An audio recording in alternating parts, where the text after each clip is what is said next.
느껴지는데. Bonjour à tous, aujourd'hui on se retrouve avec une nouvelle vidéo vlog et donc ça va être le vlog numéro 6.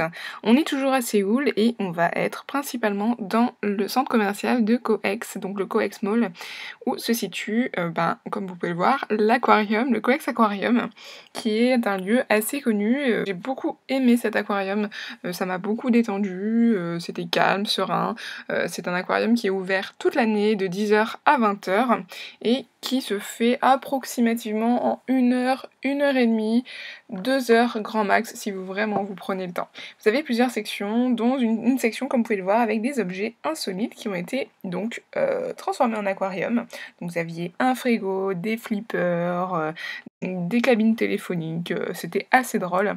Et vous aviez aussi d'autres sections, dont une section pour les enfants avec une espèce de labo où les enfants pouvaient mettre les mains dans l'eau et toucher les poissons. Je trouvais ça assez ludique, c'était vraiment intéressant. Et vous aviez donc plusieurs types d'animaux, donc vous aviez des animaux, des loutres, vous aviez pas mal de choses. Je trouvais ça très drôle. Il y avait des pingouins, donc les pingouins c'était à la fin.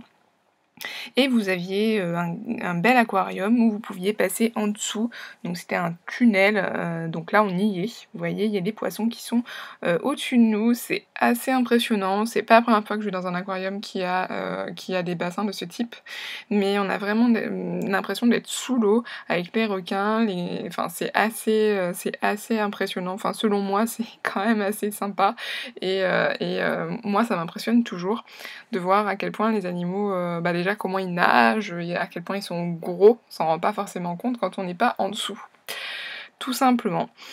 Et ensuite, vous aviez également toute une partie, donc vous pouviez passer dans le tunnel, vous aviez carrément un tapis roulant, vous pouviez vous mettre dessus, filmer, tout ça.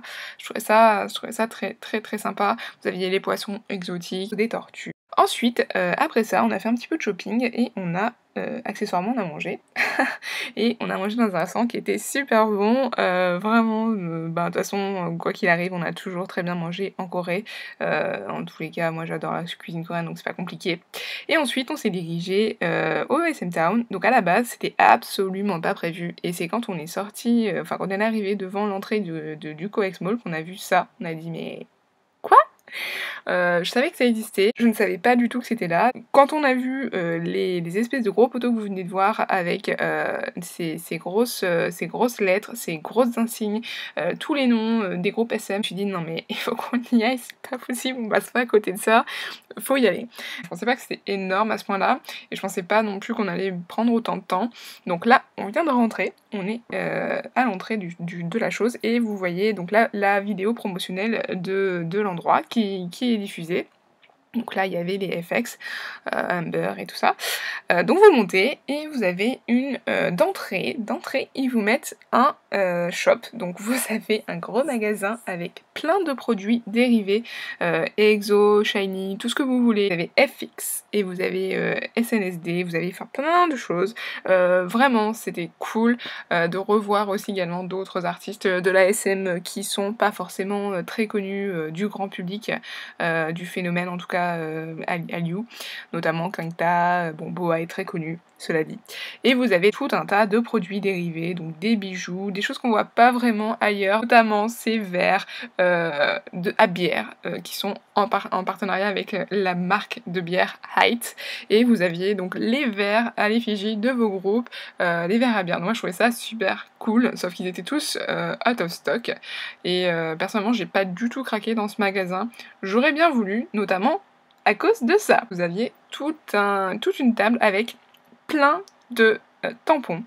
Donc vous aviez FX, là vous voyez, vous avez les Suju, vous aviez également tout ce qui était EXO, vous aviez les SNSD, vous aviez plein de tampons avec les logos, le nom des groupes, là vous avez les Shiny, donc il vous suffisait simplement de prendre un carnet, en tous les cas d'avoir des feuilles blanches et de tamponner vos feuilles pour avoir des petits souvenirs. Sauf que petite chose, je n'avais absolument pas de papier, j'avais les papiers des itinéraires que je prenais tous les jours, mais en dehors de ça je n'avais pas, et j'ai voulu acheter un carnet dans le shop et il n'y en avait pas, donc j'ai fait ça un peu à l'arrache, je trouvais ça dommage.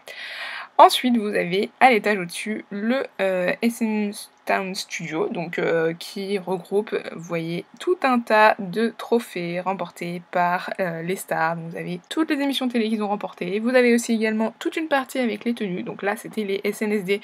Vous aviez un nombre incalculable d'accessoires, de tenues, de photos. Si vous aviez les murs tapissés d'espèces de polaroïdes pris sur le vif, que ce soit des selfies, des photos qui sont prises lors d'enregistrements. Ça, je trouve ça assez sympa, c'est très instantané. On découvre beaucoup de stars sur des facettes qu'on connaît pas forcément. Et c'est très intéressant, vous voyez, ça recouvre vraiment tout le mur. Là, c'était l'ascenseur, donc ça faisait tout le tour de l'ascenseur. Je trouvais ça vraiment sympa.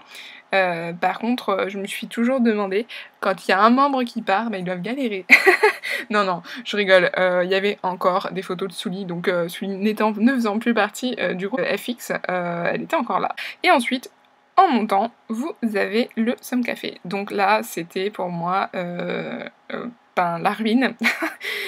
Disons que j'ai rien acheté dans le shop, mais là, clairement, on arrive et on a toute une décoration, comme vous pouvez le voir, avec des vinyles, vous aviez des CD, vous aviez en plus des artistes qu'on n'a pas forcément, que moi j'adore, donc forcément c'était... Et puis étant donné qu'on est dans l'ambiance, alors là, on se laisse transporter, c'est une vraie catastrophe, ça a été une vraie catastrophe pour mon portefeuille.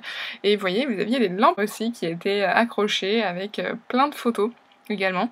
Et d'ailleurs, j'adore le concept, je trouve ça assez sympa. Limite, t'as envie de le faire chez toi. Et vous aviez aussi des boissons, des choses comme ça à acheter. J'ai fait un article à ce sujet sur mon blog, donc je vous invite à aller le voir, je vous le mettrai le lien en barre d'infos, tout comme j'ai fait un article consacré au SM Town, donc vous avez toutes les descriptions des étages.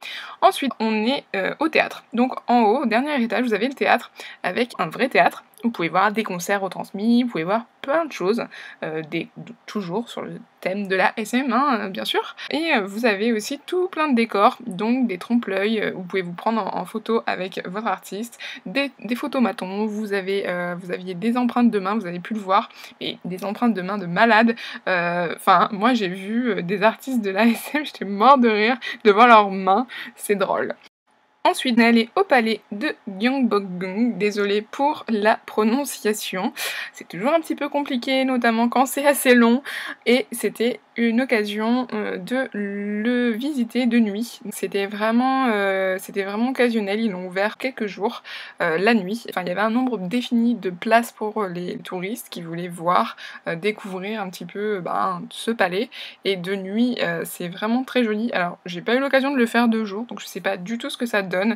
J'ai eu beaucoup de photos, donc j'imagine très bien ce que ça donne, et de nuit c'est très très joli, vous avez pu voir pas mal de jeux de lumière, des jeux d'ombre, ils ont fait des trucs vraiment fabuleux, et vous pouvez le voir, il y a beaucoup de Coréennes et de Coréens qui sont au rendez-vous avec les tenues traditionnelles, et j'ai trouvé ça adorable, je trouvais ça vraiment très joli, j'en ai pris beaucoup en photo. Quand je demandais de prendre des photos, elles le faisaient volontiers, mais je pense qu'elles se demandaient un petit peu ce que je faisais. Et il y avait notamment donc ce spectacle qui me fait penser à la fête des Lumières à Lyon, où vous avez donc des lumières qui sont retransmises sur les bâtiments.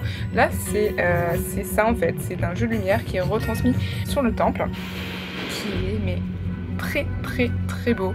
Je vous ai filmé qu'une petite partie, mais ça durait bien au moins 3 à 5 minutes. C'était vraiment très joli. Et ensuite, écoutez, on est rentré, on a mangé parce que j'avais un petit peu faim, et on s'est arrêté dans une petite échoppe de rue où j'ai acheté des choses assez traditionnelles, et on s'est calé devant la télé. J'étais morte de rire, vraiment. Les programmes télé coréens, c'est juste énorme. J'espère que ce vlog vous aura plu, je vous fais plein de gros bisous et je vous dis à très vite dans une prochaine vidéo.